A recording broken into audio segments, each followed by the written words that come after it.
I'm not sure if it's a good word. The bodies all over the centuries have been in bronze or in stone or in wood. And if you look to all these sculptures, besides Arp and Gersel and others, they are all dark. You don't see the erotic of to have perhaps the possibility to show one or two works here. And we decided for this great repainting and this one. Cecily, what do you think? Well, now I'm crazy about this room. I love seeing these paintings among the sculptures. It would never have been something that I'd think of, partly because, you know, I always very interested in the dialogue between one painting to the next.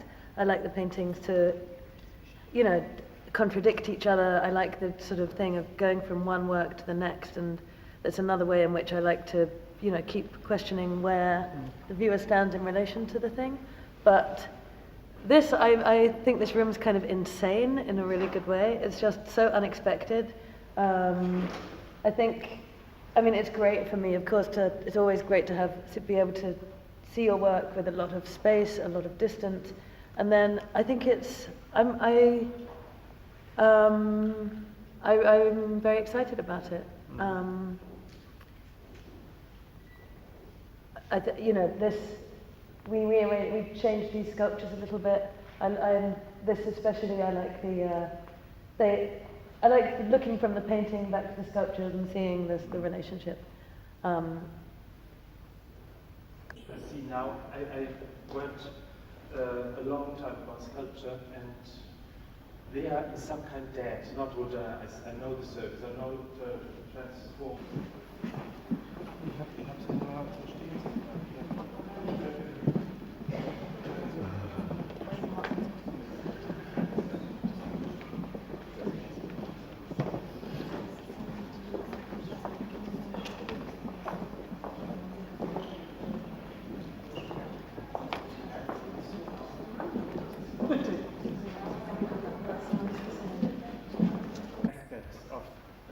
Of a person, and then more figurative and more abstract in a sense. Be some kind of argument or contradiction or paradox, but also between each painting, just so it's not a comfortable space necessarily, but just that it constantly, so you can't just look at a painting and say, oh, I see what's going on. For example, I like this wall very much because the paintings are all quite different, and yet I think they really add to one another. I like, you know, I love the view from upstairs. I like it as you slowly walk around. You have different combinations of works together. I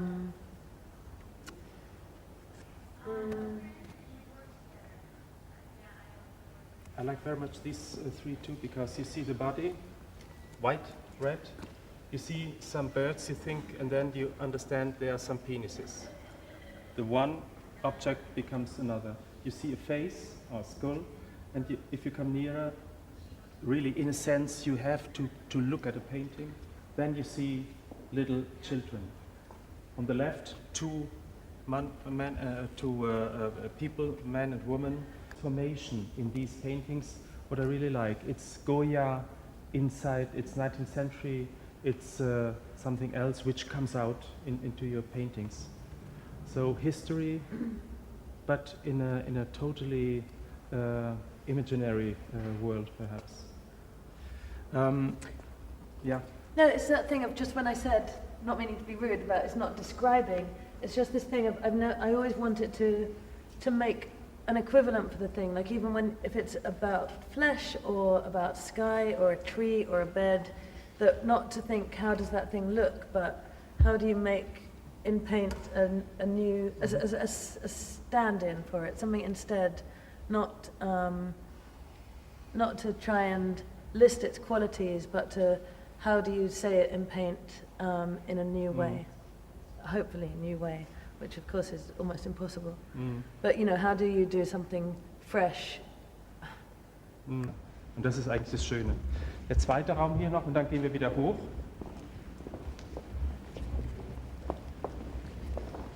Was Sie mit dem Blick, der Blick von oben ergibt wiederum ganz andere Perspektiven auf die Werke.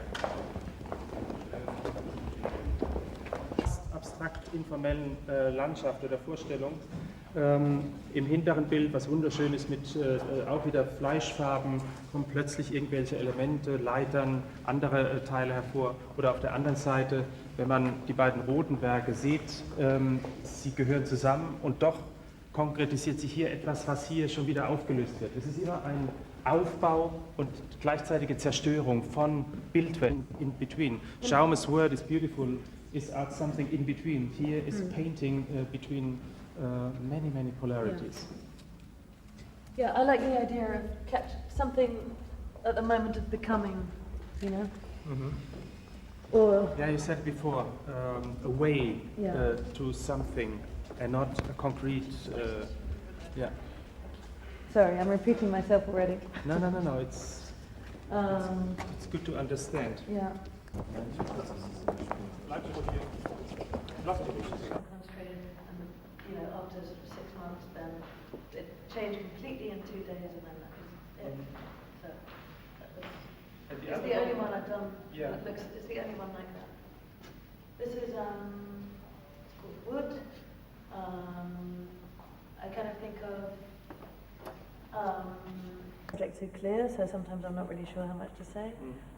It was like a young girl in the woods, and there's a stalker. I don't know how you say in German. Like she's being watched or followed. Stalker. Stalker. Yeah, the same. So it nearly was called Stalker. The same, the painting of the girl on a swing. It was nearly called Stalker. I always have this. There's almost always a voyeuristic element, an extra. It's almost as if the picture isn't complete till somebody's watching it, not just the viewer, but there'll always be some sort of depiction of, I want an extra presence there, the feeling of something else, the feeling of someone else watching. So that's what I was thinking, but I left it, it's very ambiguous. I have, because of the different colors, very slight colors, bluish, grey, a little brown, but everything is in movement. I have a feeling of nature, not only a thinking of nature. This is what I really like in that. Yeah, thank you. Thank you. But I hope people will look at it properly, not just from here. So we go upstairs. Schaume, part 2.